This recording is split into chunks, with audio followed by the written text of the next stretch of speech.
America Iran ಮಧ್ಯೆ ಕದನ ವಿರಾಮವಾಯಿತು. ಪಾಕಿಸ್ತಾನದ ಮಧ್ಯಸ್ಥಿಕೆಯಲ್ಲಿ ಆಯಿತು. ಮಧ್ಯಸ್ಥಿಕೆ ವಹಿಸಿದ ದೇಶದ ಕಥೆ ಏನು ಅದನ್ನು ಶಹಬಾಜ್ ಶರೀಫರ ಒಂದು ಟ್ವೀಟ್ ಕೂಗಿ ಕೂಗಿ ಹೇಳ್ತಾ ಇತ್ತು. ಡ್ರಾಫ್ಟನ್ನು ಸಮೇತ ಟ್ವೀಟ್ ಮಾಡಿಬಿಟ್ಟಿದ್ದಾರೆ. ಅದನ್ನೊಂದು ಸೆಂಟೆನ್ಸನ್ನು ಡಿಲೀಟ್ ಮಾಡಿದೆ. ಅದು ಒಂದು ಒತ್ತಟ್ಟಿಗಿರಲಿ. ಫೈನಲಿ ಪಾಕಿಸ್ತಾನದ ಮಧ್ಯಸ್ಥಿಕೆ ಯಾಕಾಯಿತು? ನಂಬರ್ 1, ಅಮೇರಿಕ ಹೇಳಿದ್ದೆಲ್ಲವನ್ನೂ ಒಪ್ಪಿಕೊಳ್ಳುವ ಏಕೈಕ ದೇಶ ಪಾಕಿಸ್ತಾನ. ಆ್ಯಕ್ಚುಲಿ ಟರ್ಕಿ ಮತ್ತು ಈಜಿಪ್ಟ್ಗಳು ಕೂಡ ಪ್ರಯತ್ನ ನಡೆಸಿದವು.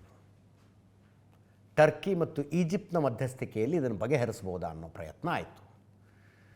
ಅಮೇರಿಕದ ಬೇಡಿಕೆಗಳಿರ್ತಾವಲ್ಲ, ಈ ಬೇಡಿಕೆಗಳ ಪಟ್ಟಿ ನೋಡಿ ಟರ್ಕಿ ಮತ್ತು ಈಜಿಪ್ಟ್ಗಳು ಹೇಳಿದ್ರು, ಇವಕ್ಕೆಲ್ಲ ಆಗಲ್ಲ ಬಿಡ್ರಿ ಅಂತ, ಇದಕ್ಕೆಲ್ಲ ಆಗಲ್ಲ ಬಿಡ್ರಿ ಅಂತ. ಸೌದಿ ಅರೇಬಿಯಾನು ಹೇಳ್ತಂತೆ, ಇಂಥ ಬೇಡಿಕೆಗಳನ್ನೆಲ್ಲ ಇಟ್ಕೊಂಡು ನಾವು ಮಧ್ಯಸ್ಥಿಕೆ ವಹಿಸೋದಕ್ಕಾಗೋದಿಲ್ಲ ಅಂತ. ಆಯ್ತಪ್ಪ, ಯಾವುದೋ ಒಂದು ದೇಶ ಮಧ್ಯಸ್ಥಿಕೆ ವಹಿಸಿತ್ತು ಅಂತ ಇಟ್ಕೊಳ್ಳಿ, ಟರ್ಕಿನೋ ಈಜಿಪ್ಟೋ ಸೌದಿ ಅರೇಬಿಯಾನೋ. ಮಧ್ಯಸ್ಥಿಕೆ ವಹಿಸಿದ ದೇಶದ ಜವಾಬ್ದಾರಿಯಾಗಿರುತ್ತೆ ಮಾತುಕತೆಗೆ ತಕ್ಕನಂಗೆ ಎಲ್ಲರೂ ನೋಡ್ಕೊಳ್ಳೋದು. ಅಲ್ಲಿರೋ ಡೊನಾಲ್ಡ್ ಟ್ರಂಪು ಈಗಿದ್ದಂಗೆ ಇನ್ನು 10 ನಿಮಿಷಕ್ಕೆ ಇರೋದಿಲ್ಲ ಪುಣ್ಯಾತ್ಮ. ಕೂತ್ಕೊಂಡು ಮಾತಾಡುವಾಗ ಎಲ್ಲದಕ್ಕೂ ಒಪ್ಕೊಂಡು ನಾಳೆ ಇನ್ನೊಂದು ಥರ ಏನಾದ್ರು ಮಾಡ್ಕೊಂಡು ಕೂತ್ಕೊಂಡ್ರೆ ಆನ್ಸರಬಲ್ ಯಾರಾಗಬೇಕು? ಯಾವ ದೇಶ ಮಧ್ಯಸ್ಥಿಕೆ ವಹಿಸಿರುತ್ತೋ ಅದು. ಈಗಿನ ಹಂತದಲ್ಲಿ ಪಾಕಿಸ್ತಾನ. ಡೊನಾಲ್ಡ್ ಟ್ರಂಪು ಪ್ರೆಷರೈಸ್ ಮಾಡಿದ್ದಾರೆ ಪಾಕಿಸ್ತಾನವನ್ನು, ಹೆಂಗಾರು ಮಾಡಿ ಅವ್ರು ನಮ್ಮ ಒಪ್ಪಿಸಿ ಮಾತುಕತೆ ಕರ್ಕೊಂಬನ್ನಿ ಅಂತ. ಅದಾದ ಮೇಲೆ ಶಹಬಾಜ್ ಶರೀಫ್ ರಾತ್ರಿ ಪೆಜೆಶ್ಕಿಯನ್ ಜೊತೆ 45 ನಿಮಿಷ ಫೋನ್ನಲ್ಲಿ ಮಾತಾಡಿದ್ರಂತೆ. ಮಸೌದ್ ಪೆಜೆಶ್ಕಿಯನ್ ಇರಾನಿನ ಅಧ್ಯಕ್ಷರ ಜೊತೆಗೆ ಕನ್ವಿನ್ಸ್ ಮಾಡಿದ್ದಾರೆ. ಏನು ಕನ್ವಿನ್ಸು? ಒಪ್ಕೊಂಬಿಡಿ, ಟ್ರಂಪ್ ಸರಿ ಇಲ್ಲ ಮನುಷ್ಯ, ನಾಗರಿಕತೆನೇ ನಾಶ ಮಾಡ್ತೀನಿ ಅಂತಾರೆ, ಶಿಲಾಯುಗಕ್ಕೆ ಕಳಿಸ್ಬಿಡ್ತೀನಿ ನಿಮ್ಮನ್ನು ಅಂತಾರೆ, ನಾಳೆ ಏನೋ ಒಂದು ದೊಡ್ಡ ಬಾಂಬ್ ತಂದು ಹಾಕಿ ಇಡೀ ದೇಶ ಸರ್ವನಾಶ ಆಗಿ ಹೋಗ್ಬಿಟ್ರೆ ಕಟ್ಟೋದಕ್ಕೆ ದಶಕಗಳು ಬೇಕಾಗ್ತವೆ, ಒಪ್ಕೊಂಬಿಡಿ ಅಂತ. ಪೆಜೆಶ್ಕಿಯನ್ನು ಆಯಿತು ಸರಿ ಕೂತ್ಕೊಂಡು ಮಾತಾಡೋಣ, ಬಟ್ ನಮ್ದಿಂತ 10 ಕಂಡೀಷನ್ ಇದಾವೆ ನೋಡಿ ಅಂತಂದಿದ್ದಾರೆ.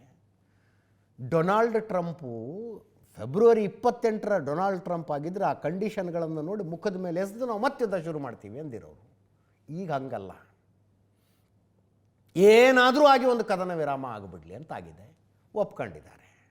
45 ನಿಮಿಷಗಳ ಟೆಲಿಫೋನಿಕ್ ಮಾತುಕತೆ. ಈ ಭಾಗದಲ್ಲಿ, ಏಷ್ಯಾದ ಈ ಭಾಗದಲ್ಲಿ ಅಮೆರಿಕಕ್ಕೆ ಪಾಕಿಸ್ತಾನ ಬೇಕು.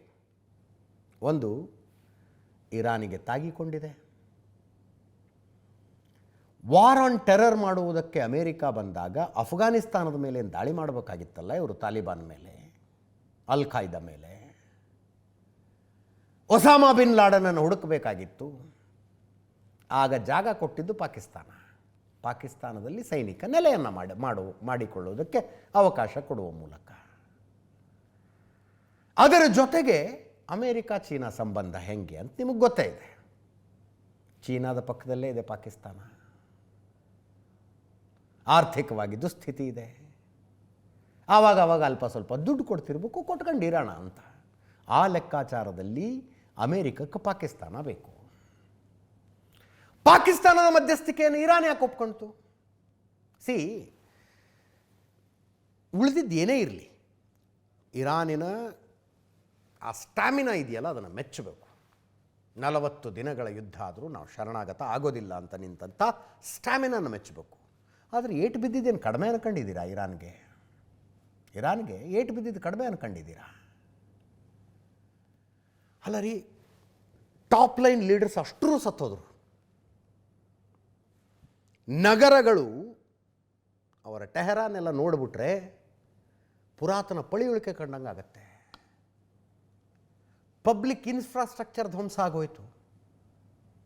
ಆ ಬ್ರಿಡ್ಜ್ ವಾಪಸ್ ಕಟ್ಟೋದಕ್ಕೆ ಈ ಸುಲಭನ? ಅದು ಬ್ರಿಡ್ಜು, ರೈಲ್ವೆ ಸ್ಟೇಷನ್ನು, ವಿಮಾನ ನಿಲ್ದಾಣಗಳು, ಅವರ ವಿದ್ಯುತ್ ಉತ್ಪಾದನಾ ಕೇಂದ್ರಗಳು, ಆಯಿಲ್ ಇನ್ಫ್ರಾಸ್ಟ್ರಕ್ಚರು ಎಲ್ಲವೂ ಸರ್ವನಾಶ. ಹಿಂಗಿದ್ದಾಗ ಇರಾನ್ಗೂ ಈ ಕದನ ವಿರಾಮ ಬೇಕಾಗಿತ್ತು. ಇರಾನ್ಗೂ ಬೇಕಾಗಿತ್ತು ಕದನ ವಿರಾಮ. ಯಾರು ನಮ್ಮ ಹತ್ರ ಪ್ರಪೋಸಲ್ ತಗೊಂಡು ಬರ್ತಾರೋ ಕದನ ವಿರಾಮ ಮಾಡಿಸ್ತೀವಿ ಅಂತ ಅದಕ್ಕೆ ಒಪ್ಕೊಂಡು ಬಿಡಬೇಕು ಅನ್ನೋ ಸ್ಥಿತಿಯಲ್ಲಿ ಇರಾನ್ ಕೂಡ ಇತ್ತು. ಅದರ ಜೊತೆಗೆ ಒಂದು ಇಸ್ಲಾಮಿಕ್ ರಾಷ್ಟ್ರದ ಮೂಲಕ ಪ್ರಪೋಸಲ್ ಬಂದಾಗ ಪರ್ಸೆಪ್ಷನ್ ಬ್ಯಾಟಲ್ನಲ್ಲಿ ಇರಾನ್ದು ಮೇಲ್ಗೈ ಆಗುತ್ತೆ. ಇಸ್ಲಾಮಿಕ್ ರಾಷ್ಟ್ರ ಒಂದು ಪ್ರಪೋಸಲ್ ತಂದಾಗ ಪರ್ಸೆಪ್ಷನ್ ಬ್ಯಾಟಲ್ನಲ್ಲಿ ಮೇಲಾಗ್ತಾರೆ ಅವರು. ಇರಾನಿಗೆ ಗೊತ್ತಿಲ್ವಾ ಪಾಕಿಸ್ತಾನ ಹೆಂಗೆ ಅಮೇರಿಕದ ಏನೋ ಬೊಂಬೆ ಥರ ಆಟ ಆಡುತ್ತೆ ಅಂತ? ಇರಾನಿಗೆ ಗೊತ್ತಿಲ್ವಾ? ಹಂಗಿದ್ದ ಮೇಲೂ ಯಾವ ಧೈರ್ಯದ ಮೇಲೆ ಪಾಕಿಸ್ತಾನದ ಮೀಡಿಯೇಷನ್ ಒಪ್ಕೊಳ್ತಾರೆ?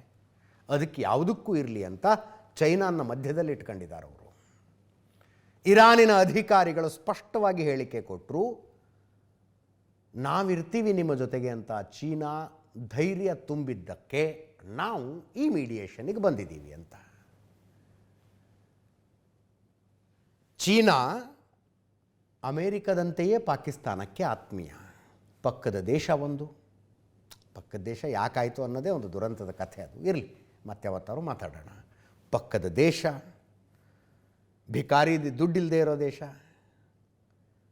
ಚೀನಾದ ಇನ್ವೆಸ್ಟ್ಮೆಂಟು ಪಾಕಿಸ್ತಾನದಲ್ಲಿದೆ. ಭಾರತದ ವಿರುದ್ಧ ಚೀನಾ ಪಾಕಿಸ್ತಾನಕ್ಕೆ ಸಹಾಯ ಮಾಡುತ್ತೆ. ಹೀಗಿರುವಾಗ ಅಮೇರಿಕದಿಂದ ಈ ಕದನ ವಿರಾಮದಲ್ಲಿ ಮೋಸವಾಗದಂತೆ ನೋಡಿಕೊಳ್ಳುವ ಜವಾಬ್ದಾರಿಯನ್ನು ಚೀನಾ ತಗೊಂಡಿದೆ. ಡೋಂಟ್ ವರಿ, ನೀವು ಮಾಡ್ಕೊಳ್ಳಿ, ಮುಂದೇನು ಬರುತ್ತೋ ನಾವು ನಿಮ್ಮ ಜೊತೆಗಿರ್ತೀವಿ ಅಂತ ಚೀನಾದವರು ಭರವಸೆ ಕೊಟ್ಟಿದ್ದಾರೆ. ಇರಾನ್ ಅಧಿಕೃತವಾಗಿ ಹೇಳ್ತಾ ಇರುವ ಮಾತಿದು. ಈ ಕಾರಣಕ್ಕೆ ಒಂದು 2 ವಾರಗಳ ಕದನ ವಿರಾಮ ಜಾರಿಗೆ ಬಂತು. 10ನೇ ತಾರೀಕು ಮಾತುಕತೆ ಮಾಡ್ತಾರೆ. ಅಂತಿಮವಾಗಿ ಸಾಧಿಸಿದ್ದಾದರೂ ಏನೂ ಇಲ್ಲ. ಇದರಲ್ಲಿ ಯಾರು ಗೆದ್ರು ಅಂತ ಬರುತ್ತೆ. ಯಾರು ಗೆದ್ದಿಲ್ಲ. ಇರಾನಿನ ಪರಿಸ್ಥಿತಿ ಹೆಂಗಾಯಿತು? ಫಾರ್ ಎಕ್ಸಾಂಪಲ್, ಯಾವುದೊಂದು ಆಫೀಸ್ ಇರುತ್ತಪ್ಪ, ಆಫೀಸಲ್ಲಿ ಬಾಸ್ ಇರ್ತಾನೆ, ಸ್ವಲ್ಪ ಸಿಟ್ಟು ಸೆಡಕು ಕೂಗಾಟ ಹಾರಾಟ ಜಾಸ್ತಿ ಇರುತ್ತೆ. ಆ ಆಫೀಸ್ನಲ್ಲಿನ ಜೂನಿಯರ್ ಸ್ಟಾಫ್ ಮೇಲೆ ಆತ ಕೂಗಾಡ್ತಾನೆ, ಬೈತಾನೆ. ಇಡೀ ಆಫೀಸ್ ಅದನ್ನು ಸುಮ್ಮನೆ ನಿಂತ್ಕೊಂಡು ಕೇಳಿಸ್ಕೊತಾ ಇರುತ್ತೆ. ಆ ಬೈಸ್ಕೊಳ್ತಾ ಇರುವ ಜೂನಿಯರ್ ಸ್ಟಾಫ್ ಎದ್ದು ನಿಂತು ವಾಪಸ್ ಒಂದು ಬೈಗಳ ಬೈದ್ಬಿಟ್ರೆ ಬಾಸ್ನ ಮರ್ಯಾದೆ ಎಲ್ಲಿಗೆ ಹೋಯಿತು? ಬಾಸ್ ಮರ್ಯಾದೆ ಎಲ್ಲಿಗೆ ಹೋಗುತ್ತೆ? ಪೊಲೀಸರು ಒಬ್ಬ ಕಳ್ಳನ್ನು ಕರ್ಕೊಂಬಂದು ಹೊಡಿತಾ ಇರ್ತಾರೆ, ಸುಸ್ತಾಗಂಗೆ ಹೊಡಿತಾರೆ ಅವನ್ನ. ಕಳ್ಳ ಎದ್ದು ನಿಂತು ಒಂದು ಕಪಾಳ ಕೊಡದ್ಬಿಟ್ರೆ ಯಾರಿಗೆ ಹೆಚ್ಚು ಅವಮಾನಕರ? ಇರಾನ್ ಮಾಡಿದ್ದು ಅದನ್ನು. ಅಮೇರಿಕಕ್ಕೆ ಹೋಲಿಸಿದರೆ ಸಣ್ಣ ಆರ್ಥಿಕತೆ, ಸಣ್ಣ ದೇಶ, ನಿಂತ್ಕೊಂಡ್ಸಲ್ಲ, ಎದ್ದು ನಿಂತ್ಕೊಂಡು ಗಟ್ಟಿಯಾಗಿ ರಣರಂಗದಲ್ಲಿ ತನಗೆ ಬಿದ್ದ ಅಷ್ಟೂ ಏಟುಗಳನ್ನು ಸಹಿಸಿಕೊಂಡು. ಇಲ್ಲಾಗಿರೋ ಕಥೆ ಇಷ್ಟೇ. ಈಗ ಜೂನಿಯರ್ ಸ್ಟಾಫಿಂದ ವಾಪಸ್ ಬೈಗಳ ವಾಪಸ್ ಬೈಸಿಕೊಂಡಂಥ ಬಾಸ್ನ ಮನಸ್ಥಿತಿ ಅದು ಅಮೇರಿಕದ ಮನಸ್ಥಿತಿಯಾಗಿದೆ. ಏನು ಹೇಳಿದ್ರಿ, ಆರಂಭದಲ್ಲಿ ಜಂಬ ಕೊಚ್ಕೊಂಡಿದ್ದು ಮುಗಿಸೇ ಬಿಟ್ವಿ. 2 ವಾರದಲ್ಲಿ ಮುಗಿದು ಹೋಗ್ಬಿಡುತ್ತೆ, 3 ವಾರದಲ್ಲಿ ಮುಗಿದು ಹೋಗ್ಬಿಡುತ್ತೆ. 40 ದಿವಸ ಗಟ್ಟಿಯಾಗಿ ಇರಾನ್ ನಿಂತ್ಕೊಳ್ತು. ಆರಂಭದಿಂದ ಇಲ್ಲಿ ತನಕ ಡೊನಾಲ್ಡ್ ಟ್ರಂಪ್ರ ಹೇಳಿಕೆಗಳನ್ನು ನೋಡಿ.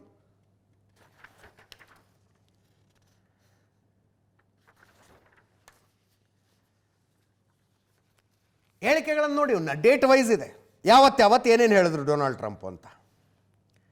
ಇರಾನ್ ವಿರುದ್ಧ ಸೇನಾ ಕಾರ್ಯಾಚರಣೆ ಆರಂಭ ಮಾಡಿದ್ದೀವಿ, ಇರಾನ್ನ ಪ್ರಜೆಗಳ ಸರ್ಕಾರವನ್ನು ಕಿತ್ತೆಸೆದು ಬಿಡಿ. ಫೆಬ್ರವರಿ 28ಕ್ಕೆ ಹೇಳಿದ್ರು. ಮಾರ್ಚ್ 2ನೇ ತಾರೀಕು ಹೇಳಿದ್ರು 4-5 ವಾರದಲ್ಲಿ ಯುದ್ಧನ ಮುಗಿಸ್ಬಿಡ್ತೀವಿ. ಮಾರ್ಚ್ 6ನೇ ತಾರೀಕು ಇರಾನ್ನ ಜೊತೆ ಮಾತುಕತೆ ಇಲ್ಲ, ಒಪ್ಪಂದ ಇಲ್ಲ, ಬೇಷರತ್ತಾಗಿ ಅವರು ಶರಣಾಗಬೇಕು ನಮಗೆ ಅಂತ. ಮಾರ್ಚ್ 6.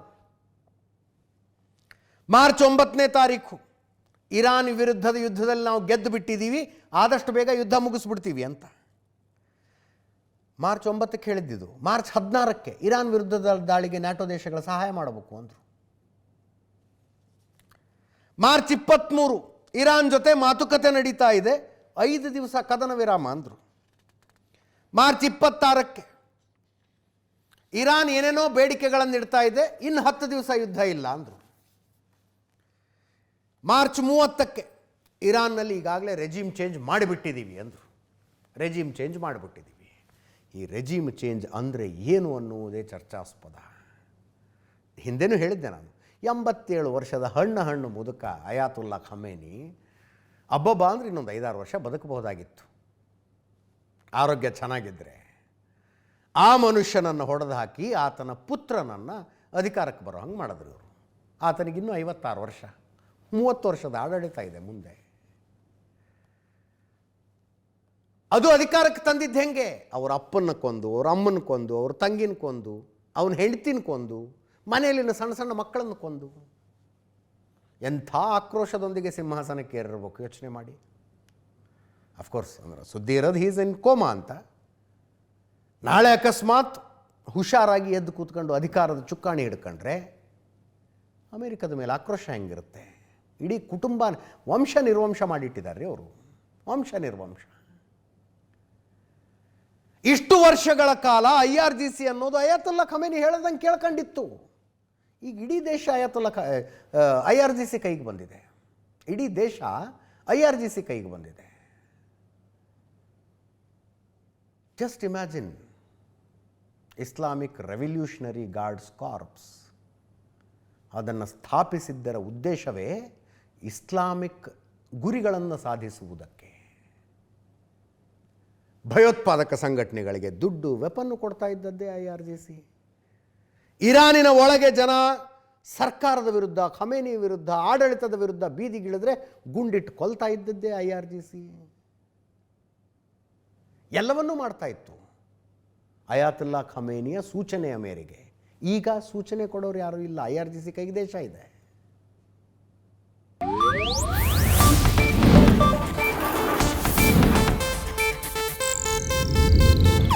ಇದು ಏಷ್ಯಾನೆಟ್ ನ್ಯೂಸ್ ನೆಟ್ವರ್ಕ್ ಪ್ರಸ್ತುತಿ.